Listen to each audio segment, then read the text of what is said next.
Hi cuties, ఈరోజైతే నాకు చాలా స్పెషల్ డే. నా బెస్ట్ ఫ్రెండ్ పాపకైతే బారసాల అండ్ చాలా గ్రాండ్గా జరిగింది. డెకరేషన్స్ అయితే చాలా సింపుల్ అండ్ బ్యూటిఫుల్గా చేశారు. అన్నీ చాలా నీట్గా అండ్ ఎస్థెటిక్గా ఉన్నాయి. చింతల్లో అయితే అలా ఉయ్యాల్లో క్యూట్గా పడుకొని ఉంది. ఎత్తుకుందాం అనుకున్నాను, బట్ ఇంకా డిస్టర్బ్ చేయలేదు, మళ్ళీ ఏడుస్తుందని. కొంచెం సేపు అందరం అలా కూర్చొని మాట్లాడుకున్నాం.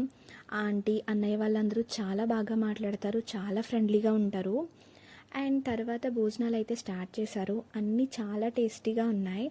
హౌస్ అండ్ ప్లేస్ అయితే చాలా పీస్ఫుల్గా ఉంది. ఎండ ఎక్కువగానే ఉంది ఈరోజు, బట్ మనకి ఇష్టమైన వాళ్ళ దగ్గరికి వచ్చినప్పుడు అదేం అనిపించలేదు. ఇంకా నాకు తిన్నాక అలా కొంచెం సేపు కూర్చొని ఆ తర్వాత రిటర్న్ అయితే స్టార్ట్ అయ్యాము. ఈవినింగ్ అయితే ఫుల్గా బిర్యానీ తినేసా. ఈరోజు అయితే చాలా హ్యాపీగా ఫుల్గా ఎంజాయ్ చేసిన. లైఫ్లో ఇలాంటి చిన్న చిన్న మూమెంట్సే బిగ్గెస్ట్ హ్యాపీనెస్ ఇస్తాయి. ఈరోజు మెమరీస్ అయితే నాకు చాలా special. And like, share and subscribe riot. ఒక సీ యూ నెక్స్ట్ వీడియో.